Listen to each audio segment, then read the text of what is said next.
Para a gente ilustrar um caso, uma aplicação real de um sistema linear, e para a gente ilustrar também o primeiro dos problemas computacionais que a gente vai tratar nesse curso, eu trago aqui esse exemplo de uma coluna de destilação. As colunas de destilação a gente em geral representa dessa forma. Esse meio OVNI, essa salsicha, digamos assim, é o formato esquemático de uma coluna de destilação, cuja função é separar os componentes mais voláteis dos menos voláteis, os mais leves dos menos leves, entre aspas. Esse aqui é um exemplo de uma coluna de propeno e propano. Propeno e propano são dois componentes muito parecidos, né? A diferença é só essa dupla ligação, e portanto com volatilidades muito, muito parecidas, o que faz com que essa separação seja bastante complicada. Essas colunas têm mais de 100 estágios, 100 pratos, como a gente chama, para conseguir fazer uma separação dessa. São equipamentos realmente bastante altos. E a gente está considerando uma alimentação de 96,5% de propeno, 3,24% de propano, e mais alguns outros componentes que são ainda mais pesados, ainda menos voláteis, totalizando uma vazão inicial de 53.000 kg por hora. A saída vai se distribuir entre uma corrente de topo, que a gente chama de destilado, daí o D, e uma corrente de B, de fundo, de boro, do nome em inglês. A gente não conhece inicialmente nem a vazão de cima, nem a vazão de baixo, nem D, nem B. E a gente quer chegar numa especificação de 99,29% de propeno em cima, e embaixo a gente vai ter 14,3% de propeno. A ideia aqui seria ter o mais perto possível de 100% do propeno, tentar tirar todo o propeno em cima. A gente não consegue uma separação perfeita. Então, para essa coluna, do jeito que foi dimensionada, a gente conseguiria essa separação. Boa parte do propeno está saindo por cima, mas vai ter alguma perda, e um pouco do propeno vai se perder por baixo. A gente vai querer resolver esse sistema, que eu posso equacionar ele da seguinte maneira, como sendo tudo que está entrando vai ter que sair, admitindo que não tem nada que está acumulando na coluna, que não tem nada que está parando lá dentro. A gente teria uma primeira equação que é D mais B igual a 5.300. E se a gente olhar para o propano, a gente poderia olhar para um lado ou para o outro. Aqui eu vou olhar para o propano porque eu quero, mas poderia ser para um lado ou para o outro. Eu vou ter que todo o propano que está entrando vai ter que sair. O propano que está saindo por cima é 0,0071 multiplicado por D. O propano saindo por baixo é 0,78783 multiplicado por B. E isso aqui é igual ao propano que está entrando, que vai ser esse resultado de 5.300. Só que não é o 5.300, é uma fração dele, 5.300 vezes 3,24%. Bueno, esse é a formulação do nosso problema, é a equação o sistema de equações que a gente vai querer resolver. É um sistema linear, então a relação entre as variáveis é linear, só um coeficiente multiplicando cada letra, cada incógnita. E qual é a parte problemática? A gente vai resolver isso aqui considerando a aritmética de ponto flutuante com 3 algarismos. E a gente vai ver o que acontece quando a gente faz as contas em ponto flutuante com 3 algarismos. Eu vou fazer as contas no Scilab, só para usar como calculadora. Poderia ser uma calculadorinha de mão sem problemas. Vou apagar aqui o desenho da coluna para a gente poder fazer o equacionamento desse lado de cá. O nosso equacionamento ali eu tinha deixado indicado uma das operações, esse 5.3, 5.300 multiplicado por 3.24. Então, fazendo essa conta no Scilab, a gente teria 5.300 multiplicado por 0,00324. Isso aqui daria 17,172 em aritmética de ponto flutuante.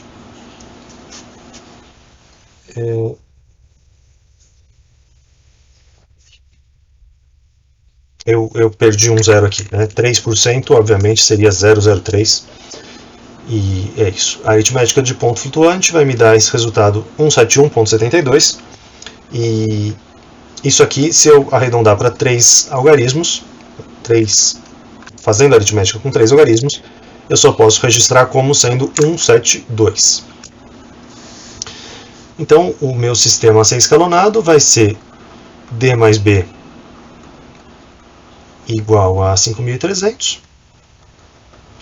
E a equação de baixo, 0,0071D mais 0,783B igual a 172. Bom, a segunda parte para continuar esse processo é que o segundo problema potencial tem a ver com as operações de calcular os multiplicadores, mas nesse exemplo que eu estou fazendo, esse problema não vai aparecer, porque o divisor aqui, o pivô, como a gente chama, o coeficiente do A11, é igual a 1. Então, na hora que eu for calcular o meu multiplicador, o multiplicador vai ser simplesmente 0,0071 dividido por 1, que é 0,071. Não teve grandes evoluções. Então, parece bastante com os sistemas que a gente já resolveu anteriormente na vida. Aqui a novidade está concentrada na parte de ver o que acontece com esses algarismos significativos. 5.300 aqui em cima. Aqui eu já posso colocar um zero, porque eu sei que esse multiplicador foi criado para ser zerado, então no computador a gente nem faz a conta, porque se a gente fizesse a conta, às vezes podia dar algum probleminha de arredondamento, não é o caso aqui, mas poderia acontecer. A gente, na verdade, nem faz e já força um zero aqui nessa posição. E aí vai ser o 0,783 menos esse multiplicador vezes 1. Então, 0,783 menos 0,0071.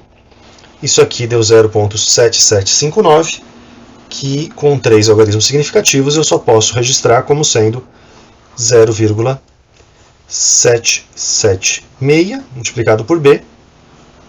E do lado de cá eu vou ter esse 172 esperando primeiro a multiplicação, 5.300 vezes 0,0071, 37,63, que eu vou registrar como 37,7. E aí vai ser 172 menos 37,7. 134,3 também não posso registrar dessa forma. Eu vou poder guardar no máximo até 134. Com isso aqui, eu já tenho um sistema que está escalonado, porque são só duas equações.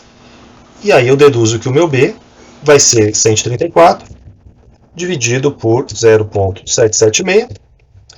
172,7, na verdade isso aqui vai ser 173 kg por hora.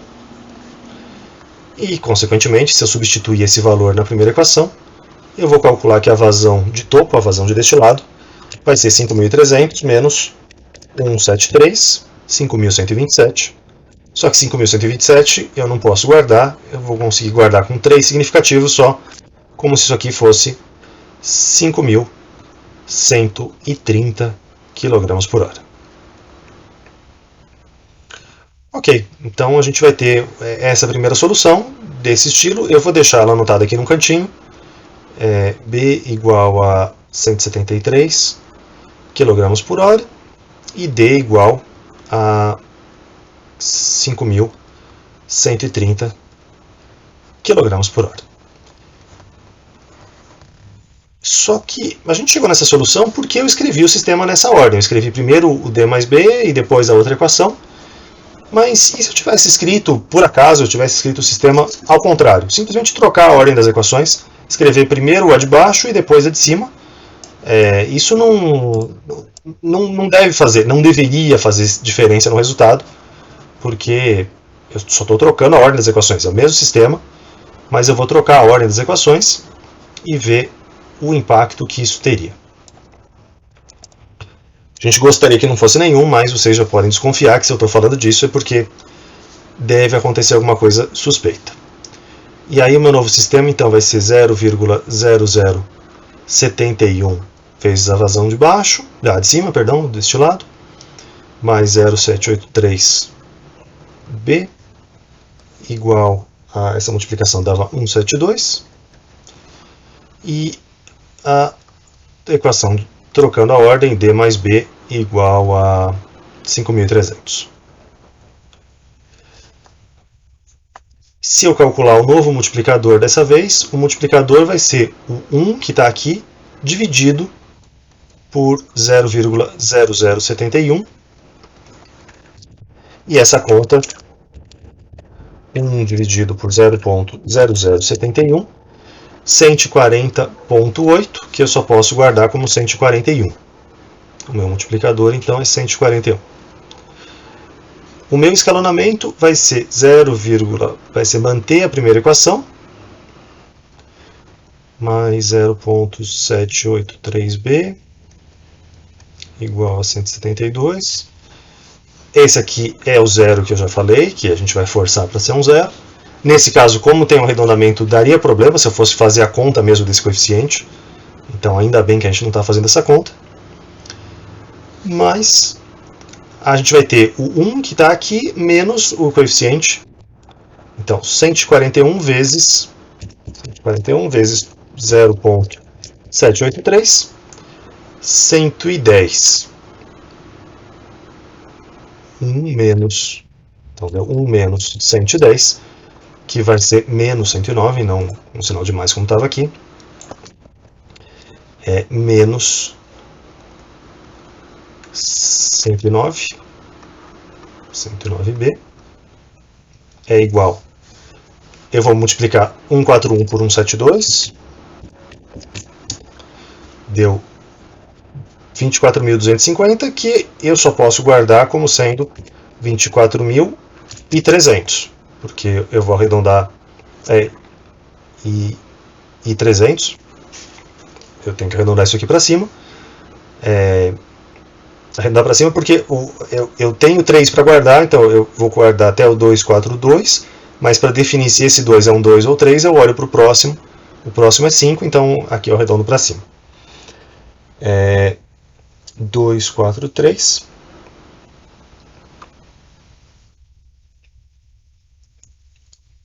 e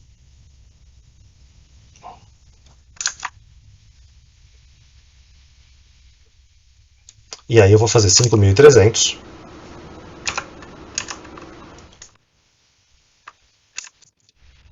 menos 243 menos 19.000.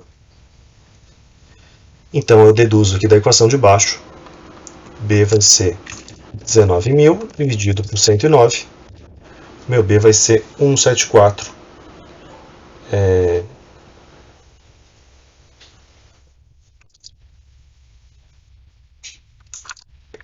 174 simplesmente. 174 kg por hora. E se eu substituir isso aqui na equação de cima, a equação de cima viraria 0,0071D mais 0,0783 multiplicado por 174, 136, mais 136 igual a 172. Então aqui dá para fazer de cabeça, vai ser 36. 36 tem um número de 2 significativo, só cabe com 3. E aí 36 dividido por 0,0071 me deu 5.070.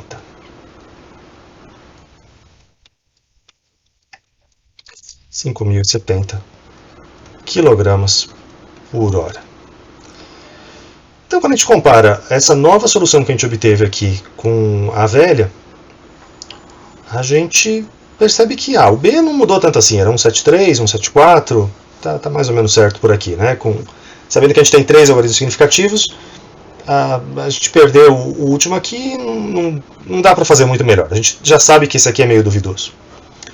Mas quando a gente olha para o resultado do D, a gente tinha uma vazão calculada antes de 5.130 e agora são 5.070.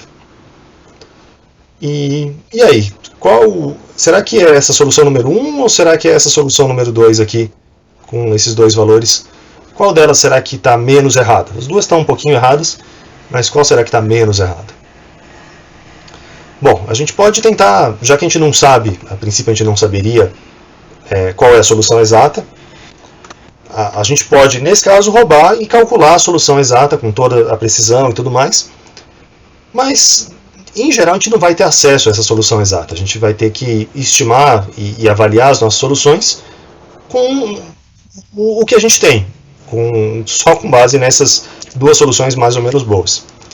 E a gente poderia voltar para o nosso problema. Lembrar que a nossa coluna tinha uma entrada de 5.300 e saindo um destilado por cima e saindo uma corrente de fundo por baixo. Então, essa primeira equação, essa conservação de massa aqui, ela tem que valer. E quando a gente olha para essa conta aqui, se a gente somar de volta o B mais D, ele não vai dar os mesmos 5.300, porque tem esses erros de arredondamento que vão se acumulando, mas o resultado do B mais D aqui seria 5.303, que está um pouquinho errado, beleza, mas não está muito fora. Quando a gente somar esses dois aqui, o 5.070 mais os 5.070 mais 174 vai me dar um resultado de B mais D igual a 5.244 kg por hora. E esse aqui claramente está conservando a massa de uma forma pior. O resultado esse resultado aqui está mais errado do que o primeiro. Então a nossa primeira solução é um pouquinho melhor que a segunda. E tudo isso tem a ver com a ordem das equações e com o multiplicador que a gente encontrou. Da primeira vez a gente tinha usado como pivô, usado como o divisor, o maior número possível. E da segunda vez a gente usou como pivô o menor número possível. Via de regra vai ser realmente melhor usar o maior pivô possível. A gente vai falar disso em mais detalhes quando a gente fala da condensação. Mas evitar esses pivôs pequenos, porque na hora que você tem a gente está fazendo aquela conta A21 dividido por A11, se o nosso A11 é muito perto de zero, essa conta aqui, em precisão finita, vai tender a ser mais errada, enquanto ao contrário, quanto maior esse número, o resultado vai ser menor. E a gente também pode ter um problema ao contrário. Às vezes a gente também pode ter um multiplicador que é calculado muito pequeno. Sempre que a gente tem ordens de grandeza muito diferentes, a gente pode ter problemas. E também não é certeza que os maiores números, usar o maior número como pivô, vai garantir um resultado melhor. Não vai garantir, mas em geral vai fornecer resultados melhores. O que a gente sempre tem que fazer, que não dá para escapar? Uma vez que a gente chegou no resultado, voltar para o problema original e pensar, fisicamente, a minha solução faz sentido? Eu estou conservando a massa ou estão desaparecendo 60 e tantos kg por hora de petróleo a cada... desaparecendo 60 e tantos kg de petróleo a cada hora? É esse tipo de pergunta que a gente tem que se acostumar a fazer, porque as nossas soluções não são confiáveis e a gente tem que sempre desconfiar delas.